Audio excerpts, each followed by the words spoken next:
everybody, this is Mark the Game Shark here. In this video, I'm going to go over all the games I've beaten in 2017.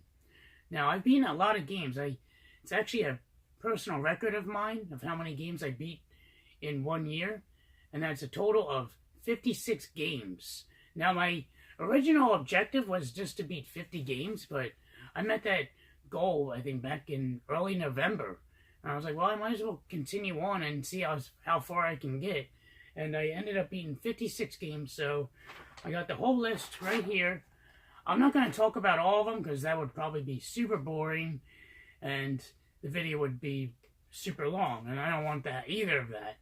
So I just highlighted some games I'll talk about and others I'll just skip over because either it's obvious what the game is, and you've most likely seen like reviews or know of it. So I figure I mostly stick with obscure games that not that many people have heard about. And if you have, yeah, let me know what you think about them. So without further ado, let's get started. So the first one on the list is Star Soldier Vanishing Earth on the N64. And this is a game, if you like shoot 'em up type games, it'll be right up your alley. The game has it's not a pretty short game, and I like how it has like kind of replay value. You get to pick between different ships to go playing throughout the game, and it's really enjoyable. I liked it. Definitely it's challenging towards the end there, but overall it wasn't too bad. And second, on the game number 2, we got Philosoma on the PS1, and this is another shooter type game. And this one is actually really unique. It actually switches between 3 different perspectives, which is very different for a shooter game. And it's, I like how it keeps the gameplay fresh. It's not always the same, either side-scrolling or vertical. And like behind the ship, it switches between all 3 viewpoints throughout the game, which is very unusual, like I mentioned, and very fun. So definitely check that one out if you're into shooters.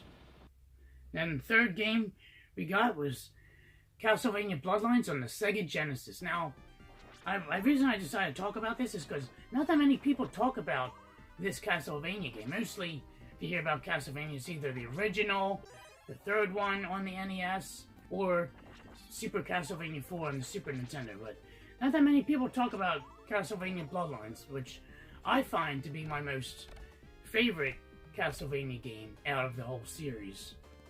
It's really enjoyable. The music is epic. The boss battles are great, and it's cool because you can switch between 2 characters, which is nice. And it's definitely enjoyable. If you haven't, I know it always goes up and down in price, but if you can play it on like a ROM card, I highly suggest you do so. Number 4 on the list is Super Mario 64 on the N64. Number 5, Super Mario Brothers on the original NES. Number 6 is Life Force on the NES, which you may or may not know, it's the sequel to Gradius. And isn't exactly the same like ship, same like whole mechanics. The mechanics are a little different in the game. There's more obstacles, but it's definitely an enjoyable game. If you're into like shooters, definitely pick it up. Number 7, Contra on the NES. And number 8 on the list is The Swapper on the PlayStation 3. This game is very unique. It's like a weird type of puzzle game. So if you're into like puzzle games, I would highly suggest checking it out. And it's kind of like morbid at the end. I'm not going to spoil anything, but it's definitely interesting, and I enjoyed it. It was a very fun game. So it's kind of like unique in the sense of like how Portal is a puzzle game. It's not the same exact thing, but sort of similar to uniqueness. Number 9 is Firewatch on the PS4. Now, I know a lot of people don't like walking simulators, but this one was really enjoyable. I enjoyed the storyline. It was such a great game. Very memorable, and you always kept me in with the story. I never got bored with the story. It was always interesting. I always wanted to find out what was going on, and there are some creepy moments in the game, which I didn't expect would happen, but I was like, oh my god, this is kind of creepy, where you're like, I'm not going to give away spoilers, but certain part in the game, it gets kind of creepy, but very enjoyable game. Next up, number 10, we got Super Mario Brothers, The Lost Levels on the NES. Number 11 is Super Mario Brothers 2 on the NES. 12 is Doom, the newer version on PS4. 13 is Super Mario Brothers 3 on the NES. 14, Chrono Trigger, I played on the Nintendo DS. Now, the reason I want to talk about this game is because most of you guys know me, I'm not into, like, RPGs. Like, I really stay away from them because they're long, but this game was amazing. The story was absolutely fantastic. I mean, I'm sure most of you guys know about Chrono Trigger. Like, this, probably like, Mark, this is nothing new. But if you haven't played Chrono Trigger, like, even if you're like me, not really into RPGs, highly recommend this game. And definitely play it on the Nintendo DS because it's portable, which makes it great to play RPGs. I think that's what I'm going to stick with. If I get into an RPG, I'm going to mostly try and play it on the Nintendo Switch or DS, something portable. That way I can, like, pick up and play it. I don't have to be tethered, you know, to watching the TV. I know I can take it wherever and play it around the house. Number 15 is Super Mario Land on Game Boy. 16 is Super Mario Land 2, the 6 golden coins on Game Boy. 17 is Tarzan on N64. This game kind of took me by surprise. I thought this was going to be too kiddie type of game, but it was actually pretty fun. I enjoyed it. There's some stressful and annoying parts in the game. The hit detection, from what I remember, is a little wonky, and of course the controls are a little choppy as well. But overall, I thought it was an exciting game, and it wasn't that long of a game either. Number 18 is Super Mario Land 3, Wario Land on the Game Boy. 19, Super Mario World on the Super Nintendo. Number 20 is Man in Red on the 220-in-1 little portable game device. I had no idea that game had an ending. It has like a bunch of like random games, so I was playing this one and there was like an actual ending. I thought it was like something to waste time on. It had like a bunch of like NES style graphics type of games on there. I think there may be a couple actual NES games on there, but for the most part they're all like hacks of random stuff to play, like little mini games. But yeah, this game, Man in Red, I've actually beaten. So, oh well, who knew? Number 21 is Puyo Puyo Tetris on the Nintendo Switch. My very first Nintendo Switch game that I've beaten. It was fun. The story was kind of annoying. Like, probably halfway through, you're like, oh my god, they're just gonna drag this on. And the story, it made no sense. But the gameplay was fun. Some of the AI I thought was a little ridiculous. Like, it's definitely like this random level would be impossible. And then like the next level would be like the easiest level ever. So it's really random that way. But overall I enjoyed it. Next up, number 22, Super Mario World 2, Yoshi's Island on the Super Nintendo. We have 23 is Ultra Street Fighter 2, The Final Challengers on the Nintendo Switch. 24 is NeoGeo's Blazing Star. I downloaded that onto the Nintendo Switch. We got ARMS. 25 is ARMS on the Nintendo Switch. Now this game is a new IP for Nintendo. It's actually really enjoyable. It's kind of like a Punch-Out style game, but you're like in an arena. And it's really fun. I enjoyed playing it. Even playing online, I had a blast.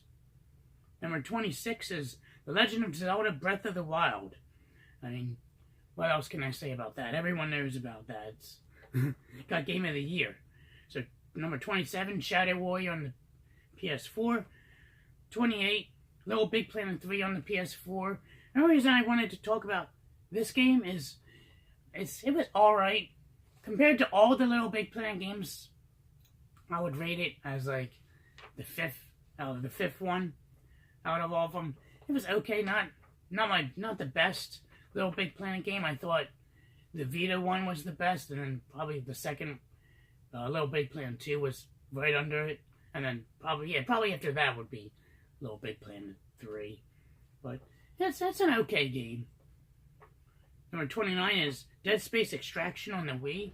This game was really fun. If you're into like kind of like House of the Dead, light gun type of shooter games, it was pretty enjoyable. Some of the scenes were a little cheesy, but overall I enjoyed it. And towards the end, it got this difficulty spiked a little bit from what I remember, which took me by surprise. But overall, I was able to beat it, and it was enjoyable. Number 30 is Endless Ocean Blue World on the Wii. This I thought was the original Endless Ocean. Apparently it's the sequel, but you don't have to play the original to understand what's going on in the sequel. And it was an enjoyable game.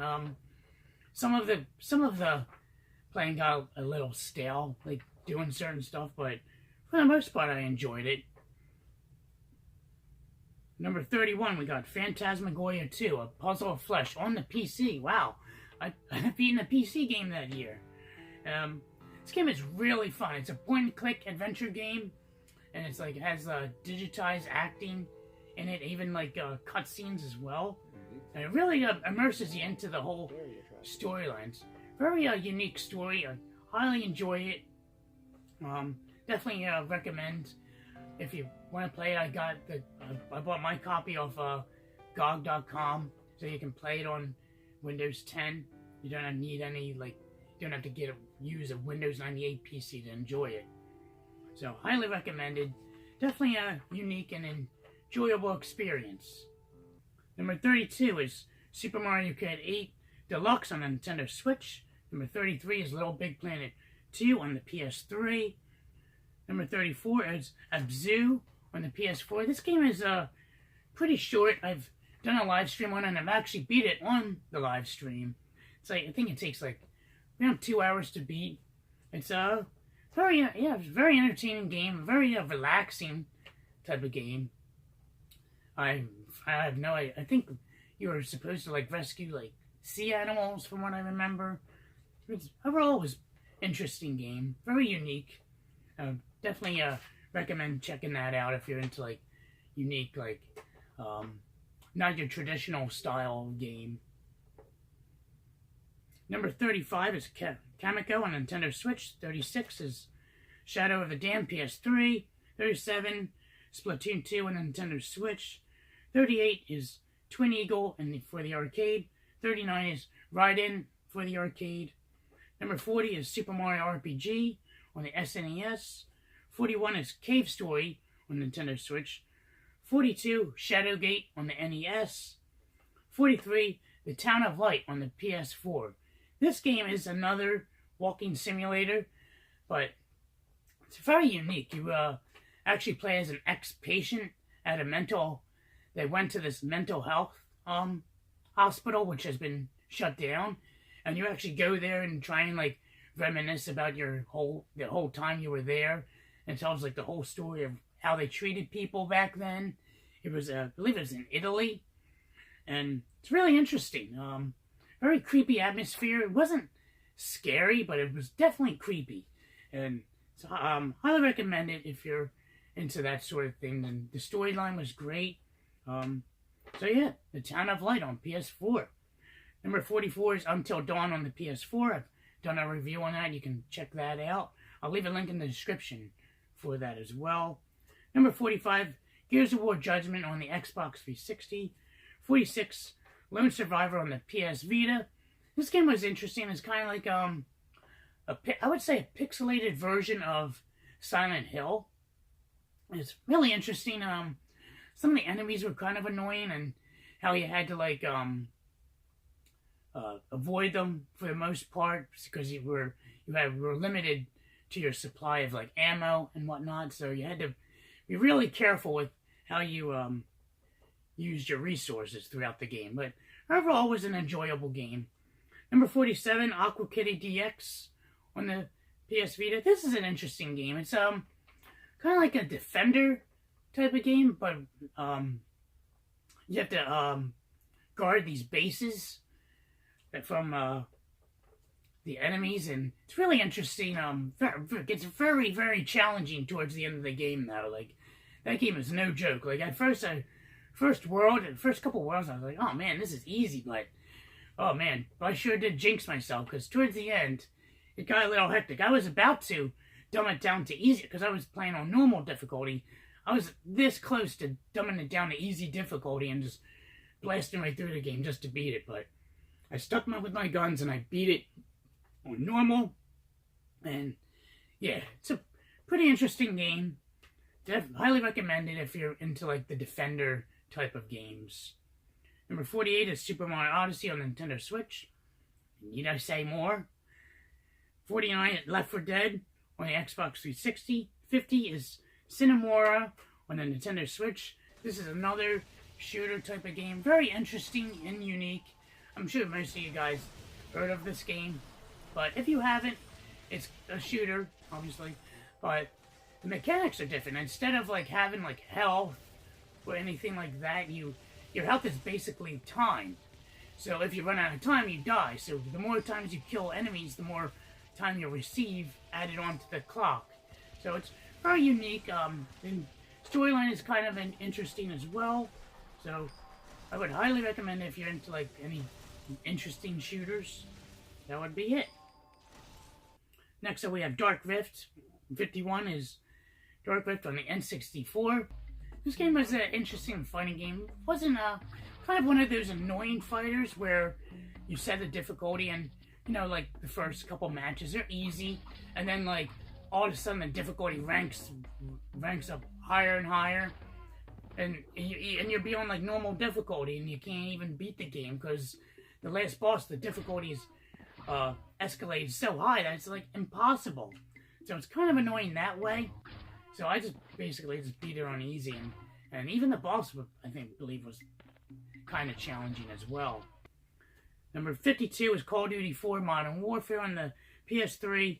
53, Call of Duty Black Ops on the PS3. 54 is Call of Duty Black Ops 2 on the PS3. So now I just have to beat Black Ops 3. So I'm still waiting for a good deal for that on the PS4.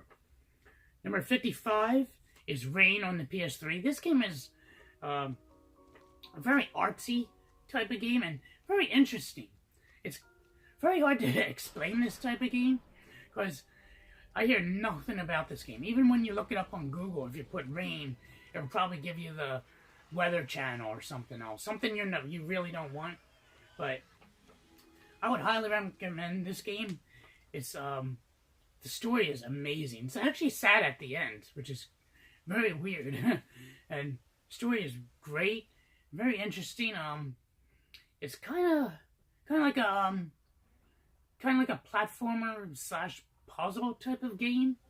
I mean, that's the best way I can describe it as like a genre. But I don't know, definitely check it out. Rain on the PS3. And last but not least, we got Kung Fu Rabbit on the PS3 at number 56. Wow, 56 total games. And I didn't write in there, but Kung Fu Rabbit is it's kind of like Super Meat Boy-esque type of game. It's really interesting and it gets pretty difficult on some other parts, but the game gives you power-ups, which is a huge help to try and get through most of the levels in the game. So there it is, guys. All my 56 games I have beaten in 2017. Now, I'm not sure if I'll beat that many in 2018. I mean, time will tell. But I'm doing a good job so far. I mean, it all depends. I mean, I think I'm just going to set my goal to 50 and then see what happens from there. Anyway, guys, I hope you guys enjoyed this video. Let me know how many games you've beaten in 2017 and how many you plan to beat in 2018. And without further ado, guys, this is Mark the Game Shark signing out. Have a good day.